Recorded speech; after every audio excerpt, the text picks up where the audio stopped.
Welcome back to Dirt 5. Today we begin with Final Ascent at the Redeemer Uphill Brazil for Rally Raid event. Wolverine has chosen to drive the Peugeot 205 T16 Evo 2 of the 80s rally class. And as I said before, if you're enjoying this series or any content on the channel, don't forget to subscribe. A like on the episodes does help as well. But we begin with Final Ascent. Now, Wolverine has picked a car we've used previously. He's seen me use this car quite a bit, and it is a pretty good car as an all-rounder. Let's see how he's going to get on today. It's a track that I don't think he's that particularly familiar with. It is due to be heavy rain, which is going to make it slippery. 80s rally are generally really good cars. Better than I was expecting them to be, considering the age of them. Let's see if we have got the car choice right today. If you're looking for the car that's picked by Wolverine for myself to drive, that is in the next race. So once we finish this one, we'll talk about that. Very quickly, getting a bit out of sorts. He's struggling for traction, which is really unusual for this car. I've used this quite a lot, and it's definitely been good for grip. He can't seem to keep in a straight line, and he was very quick to say, I don't know what the problem is. He's just really struggled with traction in the wet there, which is really weird. Going for the left-hander, this is percentage race is 20% through now, and he is up to 8th place. He just needs to hold this position really, and just try and see what he can gain. It does look like he's got the car choice wrong. I'll take some of the responsibility because I think this car was really good. So I'll take some of the responsibility for this choice. But yeah, we've definitely got it wrong. We just can't seem to cope with the wet mud. Once it's on tarmac, it's not too bad. Although getting out of sorts again there. Landing seems to be a bit awkward and you've got it all bouncing. But yeah, it's the mud it doesn't seem to do very well with. Which, yeah, I'm not too sure what the issue is, to be fair. It's a car I've used quite a lot, even on ice, and it's been really good. The wet mud doesn't like it. So right-hander here, currently dropping positions, already out of sorts, and really muscled out of that corner more than anything else. So we're in 11th currently. As I say, it doesn't matter what he achieves, as long as we get a stamp, the race is done as far as we're concerned. He's just gaining a position in the air there. It's up to 10th now, dropping one down. The speed the AI is taking in some of the corners is incredible. We just can't seem to follow that through. 8th place now, there's some nice overtaking there. And we're about 67% through, up to 7th, may get a bad exit, yeah, gets a bit out of sorts, maintains position though, so 7th place currently, a decent start, he's done okay, considering he's really struggling with the handling of the car. I think he's doing okay to get a decent finish out of this. 7th place as it stands. Can he maintain or can he achieve anything else in this race? 80% done, 20% to go, he's got cars all over the back of him, he's going to need to defend, he's going to need to keep focus on the track. See if he can make some of these corners really count. Again, back end flicking out, struggling to get straight once more after trying to correct it. And he's got lost one position there, down to 8th. A big corner here for him, right-hander.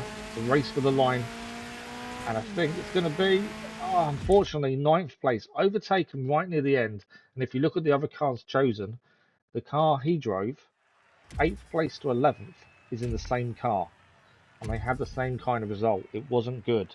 So I do think the car choice was wrong there. It wasn't necessarily his driving. I think it was the car choice that has really hindered him there. But that happens, unfortunately. We've done that a few times now. And the last episode really proved how picking a car means everything. Before we move on to the next race, we're going to have a little bit of Donut Radio, kind of. They're going to talk up to us about a new Throwdown challenge. So I can see this throwdown challenge waiting to get settled. Nolan, am I hallucinating? Am I crazy? Can you see the throwdown challenge waiting to get settled? I've got my glasses on. I can definitely see the throwdown challenge waiting to get settled. Okay, so if I can see it and Nolan can see it, then we know you can see it. So let's go. So yes, we have a new Throwdown challenge here. It is the Showdown Sprint. We haven't touched these for a while, mainly because we don't need to. You actually don't need to finish them all. Ever since we founded the Gymkhana, we've not gone back to them. But on to the next race. We are going to go for Frostbite at Svolvaer Overlook Reverse, Norway for an icebreaker event. Wolverine has picked my car, and he wanted to try and hinder me. So he has picked the Jackson Eulogy of the Classic Rally class. Now, Jackson Eulogy was first used by Wolverine in a Gymkhana. It's this one that looks like a hearse. Yeah, not the car I would have wanted to use on ice. Very slow start, really struggling to get traction down here. Just couldn't get the car to go forwards really at the start, getting really out of sorts there. We've probably got the longest car in this race, but there is a secret to ice races I've found. Once you break past the group and are in clear air, the race is very easy. It's getting through the cars that is very difficult. And in this kind of car, it's going to be even harder. But currently, we're battling for the top positions already. We really struggled off the line, as you saw. I think the hit from the cars from behind helped us more than anything else. But we're currently in 3rd place. The big thing about this car is it is very long. It means you can sideswipe other cars out your way. Hence, like that. Losing out a little bit under traction though, as the car ahead is maintaining 1st place. We haven't got the speed of the other cars by any stretch. Once we can get clear, which we are nearly there now, we should be okay. As long as we can get the corners right. It may take a lap or two to get used to the car. But once we get the corners right, I think we'll be okay. So 1st place currently. Still on the 1st lap. We're coming to the end of the 1st lap in fact. In the lead. There are cars on our tail. We haven't got a gap currently. So far this car isn't doing too bad. Yes, it lacks speed. Yes, it struggled off the line. But once you get going, I don't think this car's too bad. Going very deep there, getting that car up corner all wrong. Drifting nicely there. It is, yeah, it's not too bad. It's just very long and it doesn't turn the way you'd want it to. You know, the majority of cars turn a lot quicker. The turning circle of this car is a lot different. It just means I've got to take corners slightly differently. You've got to prepare for a long time in advance kind of thing to try and maintain any kind of direction around the corner. Getting a bit out of shape, just not missing the barrier. I thought I was very close to the barrier there. Did turn in a bit too early for that corner, but managed to readjust and get round. Again, very close in the front into the barrier. But so far so good. We have gained a gap on the cars behind us now. We'll have a proper look at the time gap once we finish this 2nd lap. There's still 3 laps to go after this one. And currently, I can't see us losing unless we make a silly mistake, which is possible in this kind of car. I think we may have got this in the bag, but it was all because we managed to get through the pack very quickly. There we go, crossing the line now, and we're 1.7 seconds ahead of 2nd place. Now we just need to maintain this. There's still mistakes being made in the corners. I'm definitely not perfect with this car by any stretch. Bumping the back end there against the barrier, prime example of that. So it is taking time to adjust to how this car handles, and it is very different to what we use. It doesn't like the very quick changes of direction. It does drift fairly well. It's just trying to maintain the speed, because building speed is very slow. So the more we can maintain speed, the better this car seems to go. Just managing that as best as possible. Still in 1st place, they were near the end of the 3rd lap. 2 laps to go after this one. And we've still got a decent gap. It'll be interesting to see at the end of this lap what the time is. In fact, we can look now. It is 3 seconds. We've pulled out another 1.3 seconds so far this lap already. I think we were 1.7 seconds ahead at the end of the 2nd lap, and we were 3 seconds ahead just then. We've got another time check now as we finish the 3rd lap. 1.7 ahead after the 2nd. Let's see what we're ahead now. Okay, it's gone down a little bit. So if I messed up the final sector, but they really did well in the final sector. It's gone down a bit, but we're okay. It's still gained overall of the lap, and you can see on the mini-map the gap is still there. Checking the time gap again, 2.6. We're okay. We've got 2 laps to go, or 1.5 now roughly. And without a silly mistake, I can't see them coming back at us. It's quite a long lap this one as well, considering it's 5 laps. Some of the races now are seeming to have more laps than we've had at the start of the race, at the start of the career. And they are harder. I've noticed the AI are driving a lot better than they used to. It doesn't mean we can't do what we need to do to get these races won. Time gap check again. We're nearly 4 seconds ahead. We've gained a lot of time through kind of that middle sector. The AI seems really strong on the final sector, and I think we're really good on the middle one. And I think that's where a lot of this is coming from. Going through to start the final lap now. 1st place, what is their time gap?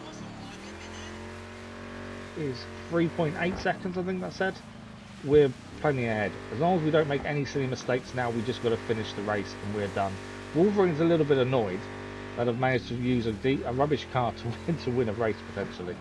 But as I said, it's just because we got through the pack. If we struggled to get through the pack more, I don't think we would have done this.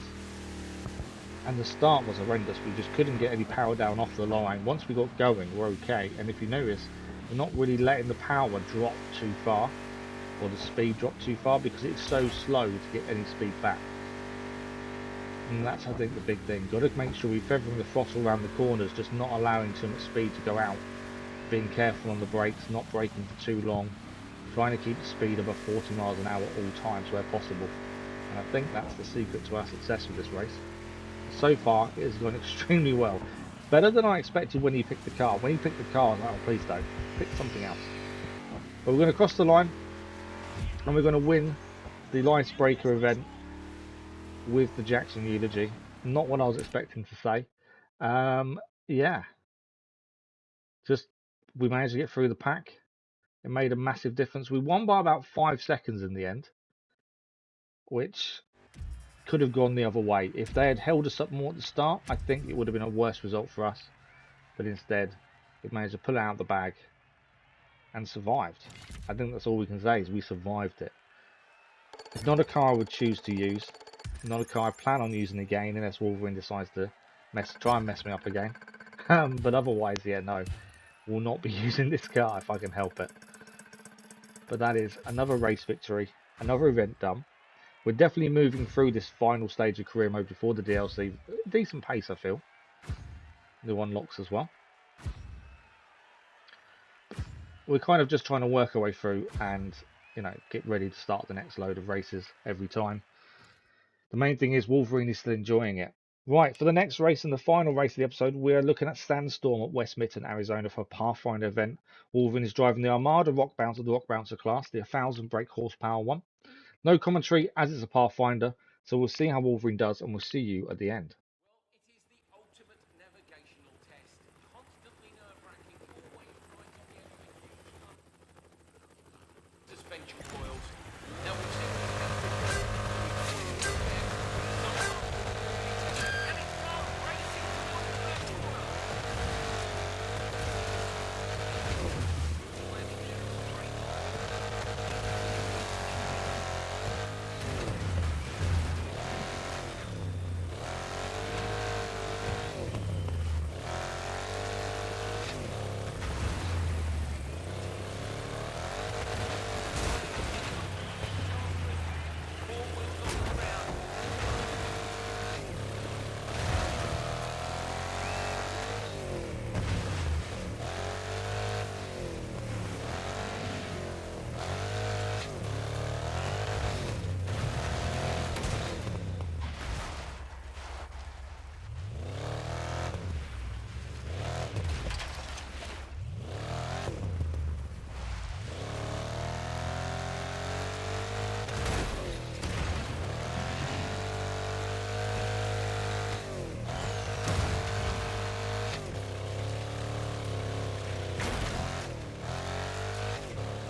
He crosses the line, and that is an amazing time. 3 stamps.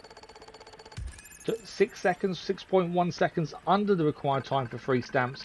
What a result, and what a finish for Wolverine there. He had some moments, definitely, but he managed to put it back.